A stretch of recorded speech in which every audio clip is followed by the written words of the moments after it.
Hey guys, welcome back to my channel, and in today's video I'm going to answer the most googled, not all questions, but random questions this time. So like I did last week, I did answer the most googled dog questions, which I'll put up here, or one of the corners. This week I'm going to be doing answering the most googled Bridge Dragon questions that are most googled on Google. Yeah, so let's get straight onto that.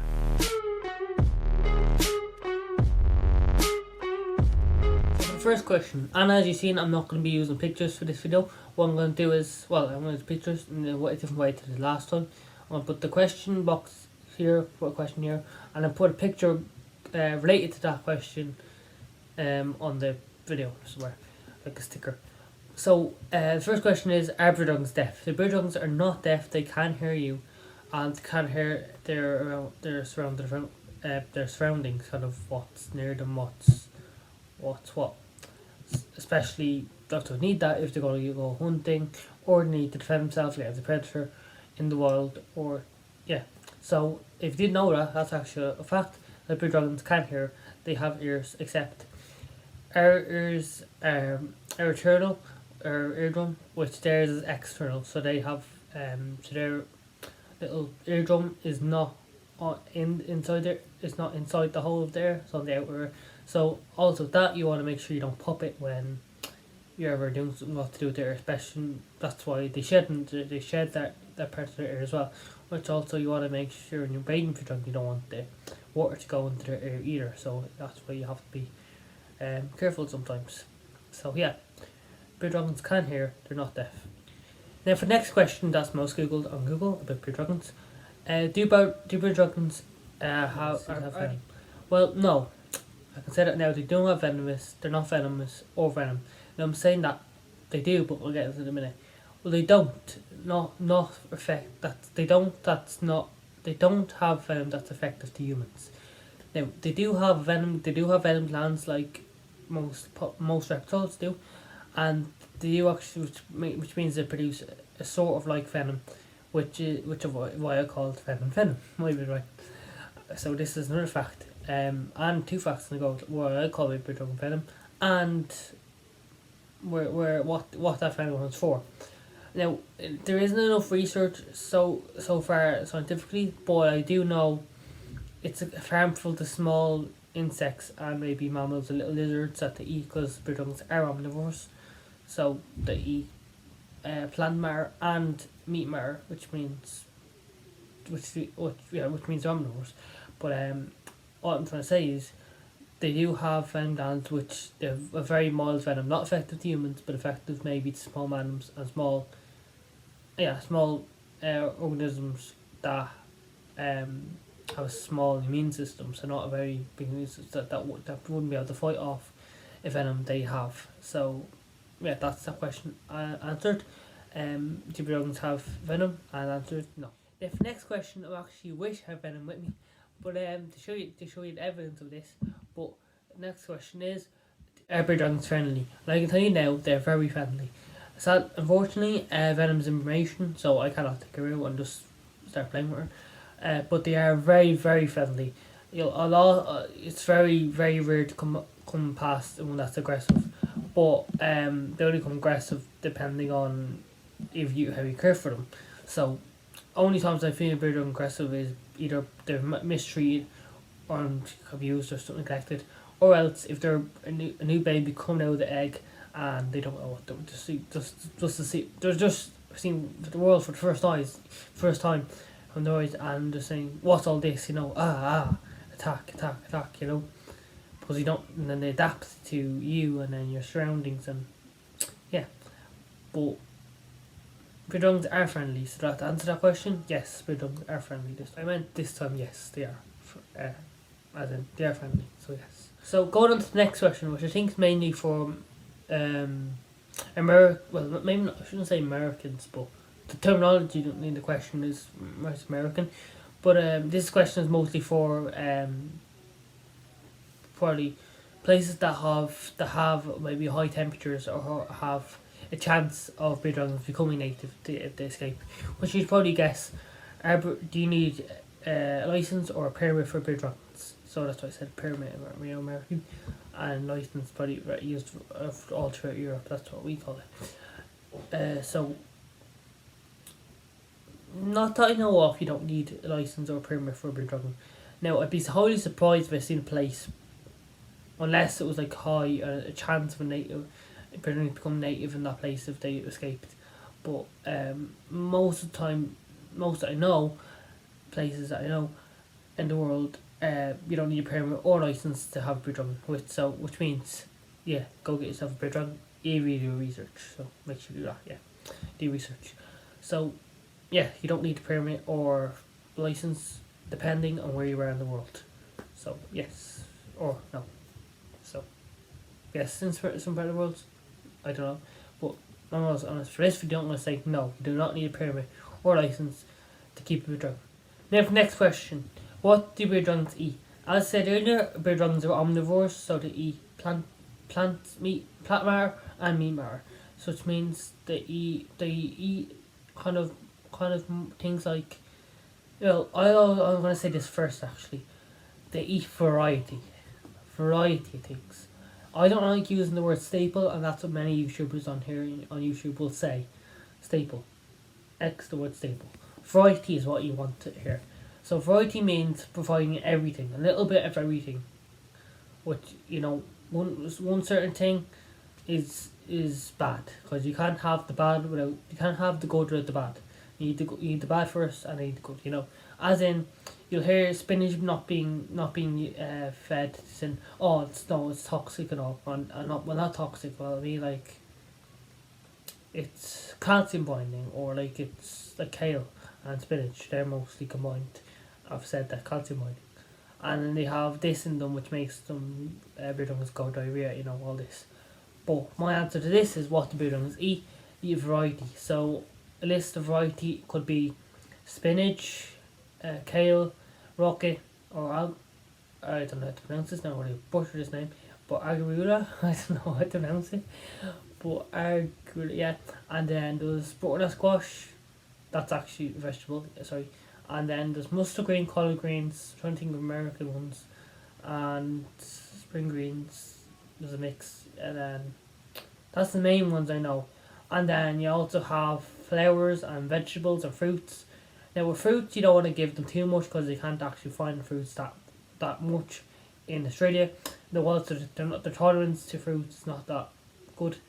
As in, sometimes they find fruit is a farmer's crop, and then they go into the farm and steal it all, But that would be very rare.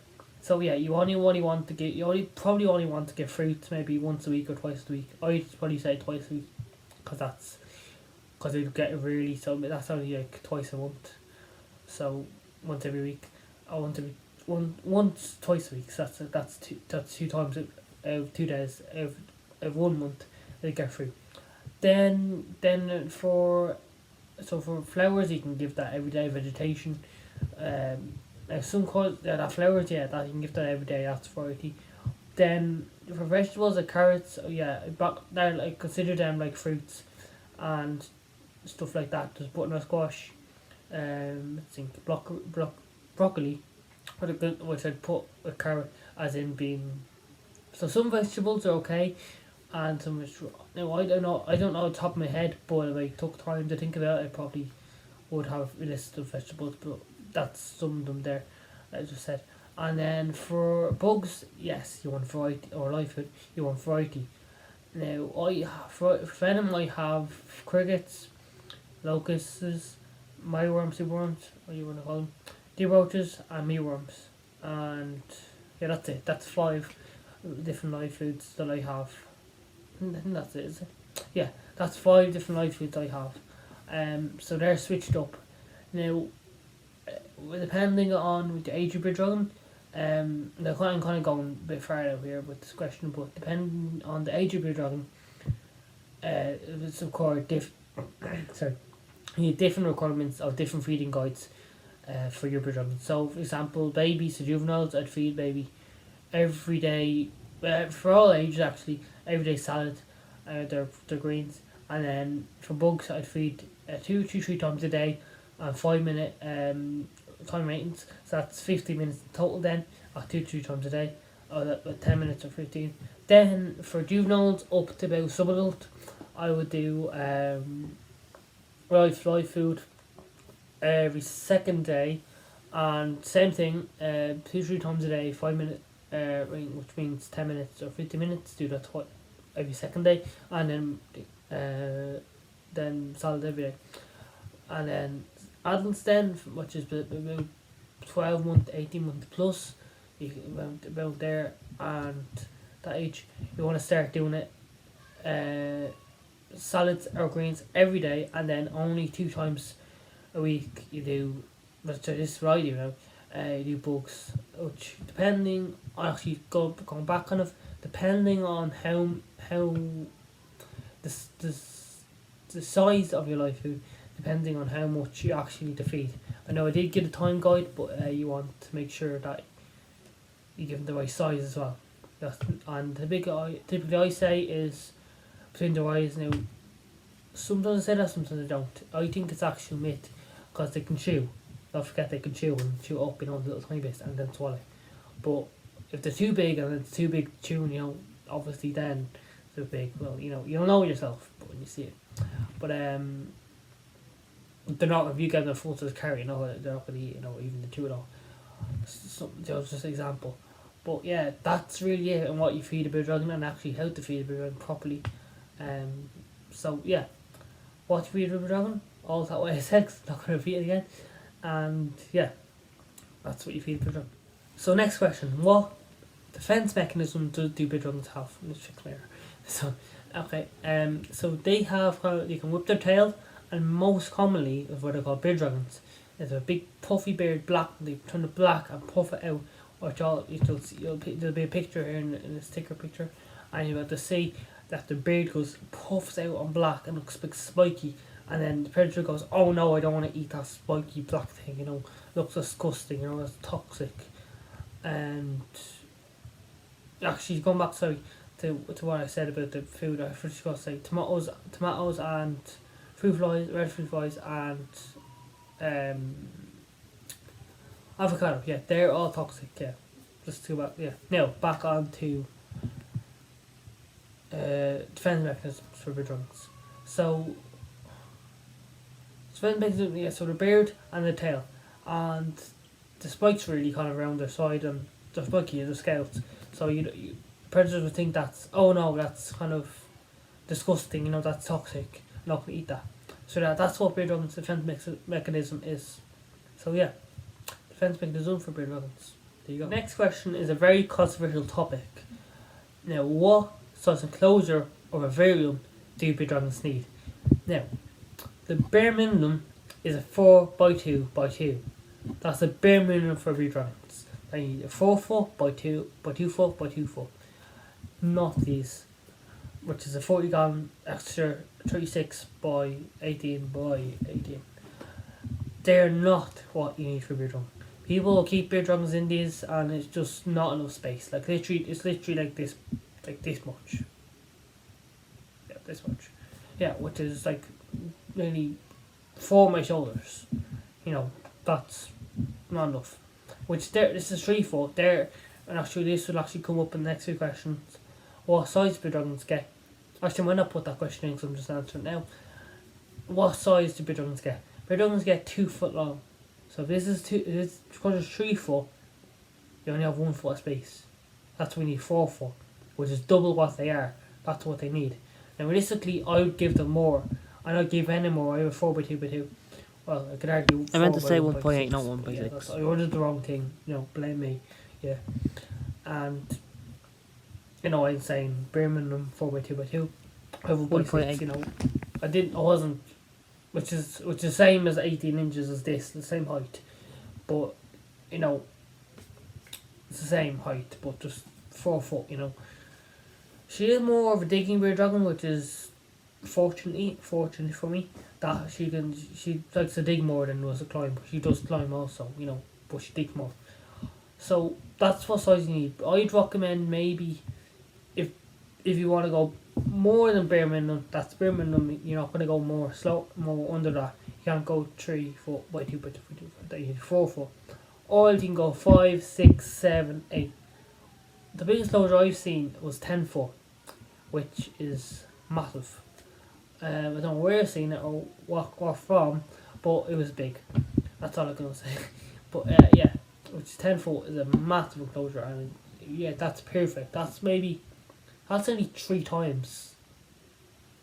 That's nearly 3 times what the size they need. But 2 and then 3, 12. Yeah, but yeah, 2 foot off. Yeah, but that 10 foot is really big. If you can do 10 foot by 3, 4 foot high width as well, that's absolutely amazing. Do that if you can. If you have a room, even have a whole room to do it in, that's amazing.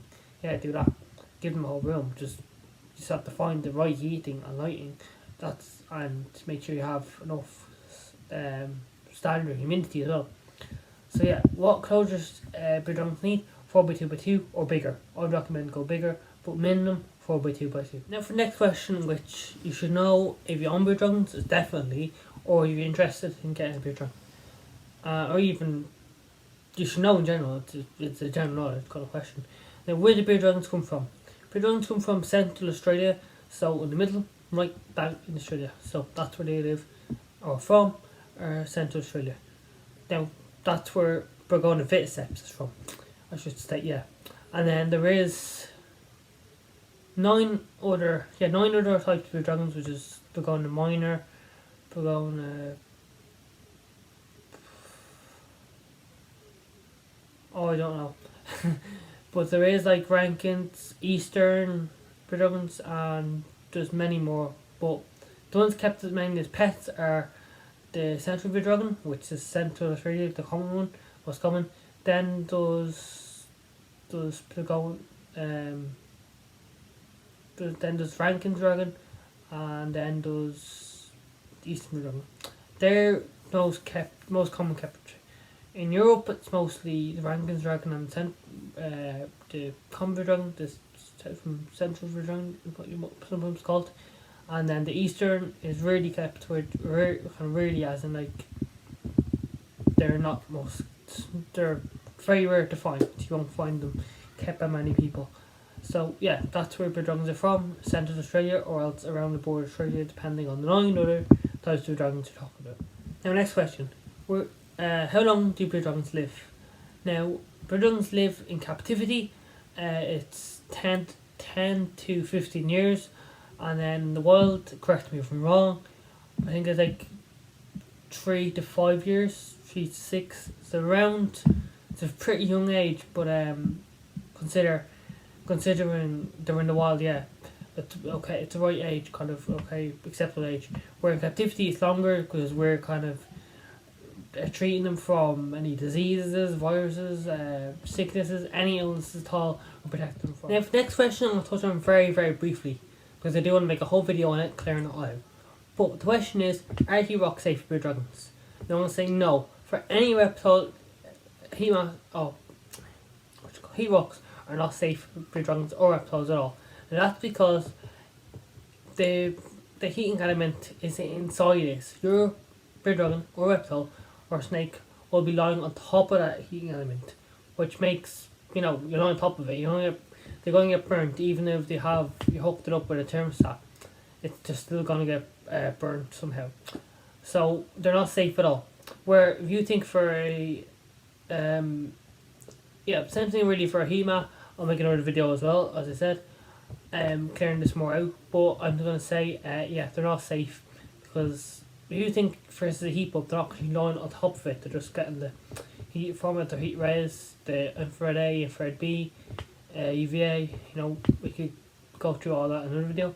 But for this question, I'm just going to say on this video, I say no, He-Rocks are not safe for reptiles or beer dragons. So that answers your question there. Now, the next question is basically mostly going to be answered in my own opinion.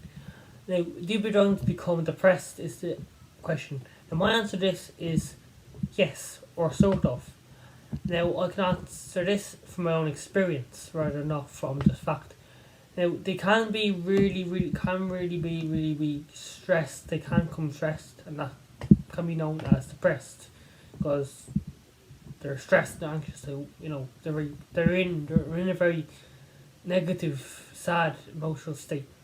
And sample this is when I had to go to the holiday, I put got on board with a pet shop I thought I trust in, and they then the first they kept her in a 10 gallon enclosure. I think it was tiny, I had no space at all, and that's one stressor.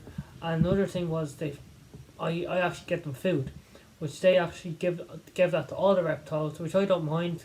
That's kind of like they'll donate into a shop, but it's kind of good.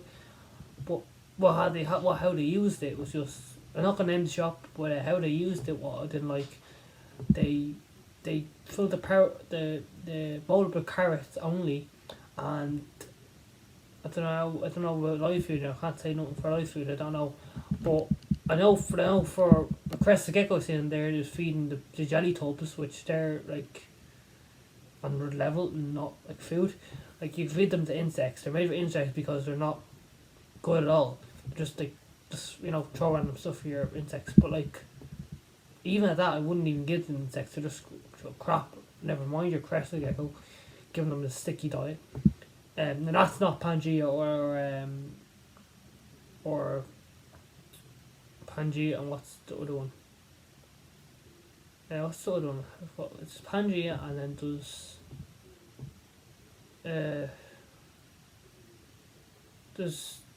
I know there's Big Dragon Buffet, and then there's the Rapashi, yeah, that's it. So Rapashi and Pangea, yeah, I'm not talking about them. This talking like a jelly pot you get for like the insects. But well, to go back to the topic, yeah, I've seen that happen, yeah. But what I'm saying is they can do common press. Now that's just a bit the pet shop, yeah, and I'm not gonna name it. But I remember coming back and causing all that distress and all. I came back and Venom was very, very sad and depressed. But then when she saw me, she sprung up with life, says like she was gonna be rescued, like kind of like a rescue, like to rescue a reptile or an animal. It was kind of like that. So yeah, and she called them was sad and depressed. That's how I describe it. So my experience and my answer to this is yes, big dragons can become depressed or sad or stressed. But yes, it's the answer. Now for the last question in this video I'm going to answer is, can bearded dragons pee? Yes, bearded dragons can pee. When they poo, they have pee also, which is a urine, as I'd rather say. It's a little tube that should be soft, not hard. And what I'm saying that tells you how hydrated your bearded dragon is. So it's soft, then your bearded dragon's hydrated. If it's hard, then and there's little of it, that means your bearded dragon is dehydrated. Now what I would say is, if your bearded dragon had a poo already, or like yesterday, or was it especially bearded dragons, or kind of say if you're on the poo and the poo again, if it wasn't much poo but more urine, that can happen. But yeah, that's what I'm trying to say is, if you're on a poo and then they had a urine, like next time in a couple of hours later, or a couple of days, maybe a couple of days, but a day later, 2 days later, that's grand. But if your bearded dragon has no urine, or like for a long time, or just urine and no poo, and it's not poo recently, then I'd be worried and I'd contact a vet or try to see what the problem is. Could be to your heating, could be the humidity, could be doing hydration, could be doing anything. Because hydration is humidity, which I'll say in another video. You actually have to add that to be listed. Well, making this video actually is more video on this, but yeah. The question was, can bearded dragons pee? Yes, bearded dragons can pee. They pee or urine with their poo. So yeah, bearded dragons can pee. So as I said, that was the last question. So that's it for this video. Hope you liked it. Hope you learned something at least, or learned something. They're kind of basic questions, but I did add more advancedity to them, if that's a word. More advanced kind of stuff, kind of thoughts from a bearded dragon's perspective, bearded dragon owner's perspective. Kind of I added more to my answer than you could get normally from an article or another YouTube video. Just put the basics. As I try to put out all the best information you get, up top most information you get, the best I can give. So that's what I did. I added more than you'd get to an answer an article in the video that was basic. I do more than basic, which is why you should subscribe to this YouTube channel and like this video. So don't forget to subscribe, like, and turn post notifications on. So turn the post notifications on to get notification when I post. Bye guys.